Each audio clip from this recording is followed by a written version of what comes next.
Em outubro de 2017, várias mulheres fizeram manifestações pedindo a abertura da Casa da Mulher Brasileira em São Paulo, uma iniciativa do governo Dilma de 2013, mas que só foi inaugurada em 2018, após as reivindicações. E daí, nisso, no próprio domingo, isso foi domingo, eu já fui para uma delegacia de mulher que estava fechada. E daí eu fui para uma outra delegacia e estava fechada. E daí fui para uma outra e estava fechada. E o mais louco é que quando você dá um Google em delegacia feminina, a Casa da Mulher Brasileira tinha que ter um destaque no Google, com um splash piscando, dizendo a única delegacia da mulher aberta 24 horas. A Casa da Mulher Brasileira é uma instituição de apoio e acolhimento às mulheres vítimas de violência. Ao invés de ela ter que se sujeitar a passar por inúmeros serviços no dia do triste ocorrido, aqui na casa, ela tem todo o respaldo que precisa de uma vez só. O projeto é um dos eixos do programa Mulher Sem Violência, que contempla o atendimento psicossocial, a delegacia, o juizado, Ministério Público, Defensoria Pública, brinquedoteca para as crianças e até mesmo uma ajuda para promover a autonomia econômica da vítima naquele momento.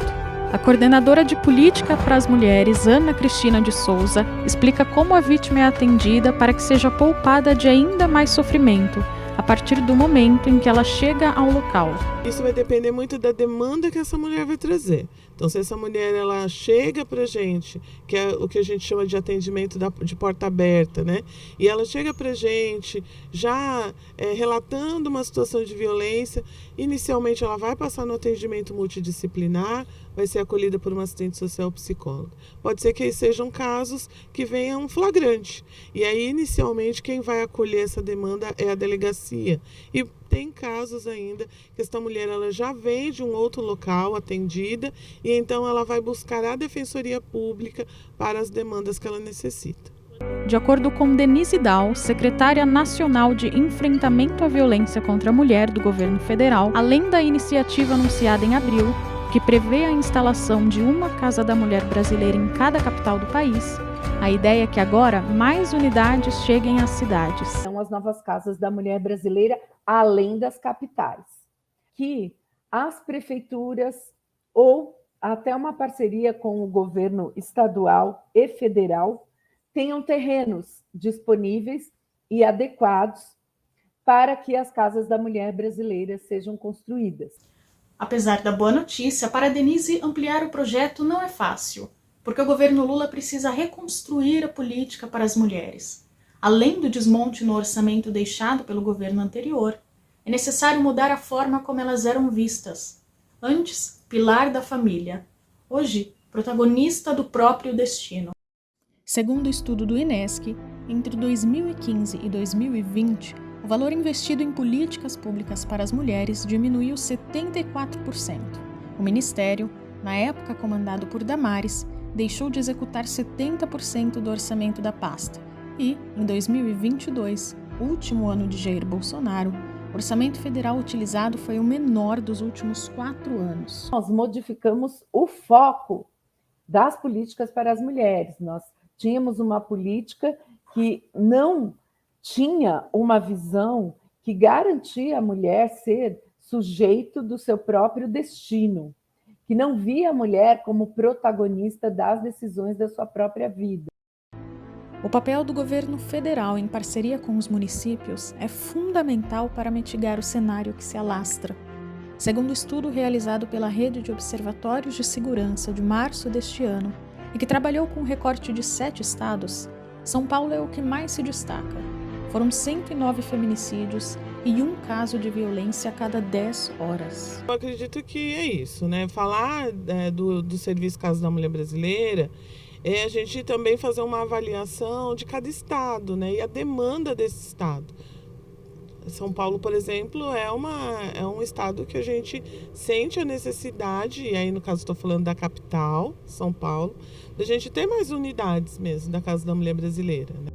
Somente na capital paulista, mais de 40% das agressões partem dos próprios companheiros, de acordo com dados captados do 180 do primeiro trimestre deste ano. A violência moral é a que mais se destaca. O caso da vítima é munícipe de São Paulo que preferiu não ser identificada. Casada há mais de 15 anos e mãe de um menino, ela compartilha com muita mágoa o sofrimento que vivenciou antes de passar pela casa da mulher brasileira. Quando realmente, aí eu falei, não tem como mais, nunca mais. Que ele disse pra mim que eu era tão podre, que eu tinha perdido 4 filhos. Que meu útero era tão podre quanto eu e que eu tava com a minha irmã e eu ouvi isso no celular, eu tenho gravado isso entrou na pasta pro juiz. Eu falei, eu tô acreditando que por mais desequilibrado, por mais ódio que ele esteja, você não fala pra uma mulher, pra ninguém, entendeu? Que ela é podre o suficiente pra ter abortado 4 filhos. O estopim para a denúncia foi quando as difamações foram para as redes sociais. Nesse momento, a vítima achou a Casa da Mulher Brasileira, a única delegacia aberta naquele feriado. Apesar da assistência que teve, ela revela que se sentiu confusa ao receber o conselho de um funcionário homem, quando precisou decidir sobre o direito do pai de continuar vendo o filho. Na época, ela acredita que tenha faltado atendimento psicológico. Ele perguntou pra mim, por que você tá chorando? E eu disse, eu tô chorando porque eu tô com pena. Eu tô com pena dele. E daí ele disse, mas pensa em tudo isso que você relatou aqui pra gente. Você tem que ter pena de você. Você tem que ter pena de você. Eu vejo que há ali um apoio que é dado. Mas também enxergo uma interferência que vem talvez por um histórico do cara. A coordenadora Ana Cristina de Souza disse que, ao chegar, a mulher é questionada se vê problema em ser entrevistada por um homem e explica como funciona a delegacia na casa. Então, a delegacia ela tem um quadro de recursos humanos misto e a vítima ela tem a opção de ser atendida ou não por um homem. Após passar por uma situação de violência, a vítima deve demorar dias, meses ou anos para se recuperar. Por isso, deve-se evitar a revitimização. A segunda entrevistada, que também preferiu não ser identificada, sente na pele até hoje o que sofreu. E, diferente da primeira vítima, ela optou por não seguir com a denúncia. Não conseguiria. Porque eu tenho muito medo dessas coisas. E até hoje, assim, quando ele vem assim na minha casa, eu tenho assim um certo medo. Assim, tenho receio dele chegar perto de mim, eu não quero que ele fique. Eu não quero ficar num ambiente sozinho com ele.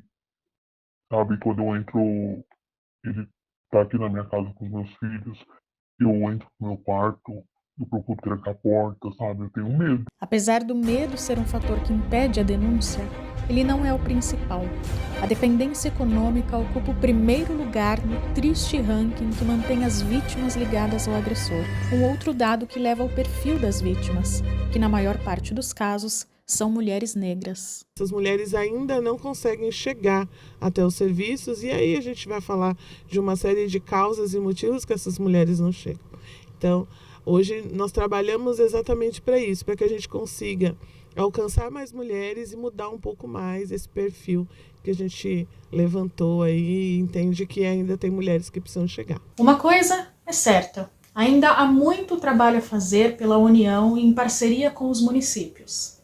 Mas a vítima que passou pela casa já sabe bem a importância de denunciar. Eu sinto que eu tenho uma missão a cumprir e eu devo isso às outras mulheres, todas talvez as que não tenham coragem, né, de ir a uma delegacia, de fazer uma denúncia. Eu tenho essa obrigação em relação ao meu filho, que ele espero que no futuro ele compreenda que o que eu fiz não foi uma sacanagem e que o que eu fiz era o que eu tinha que fazer. O 180 agora está no WhatsApp. Adicione o número em seu celular e peça ajuda. Você não está sozinha.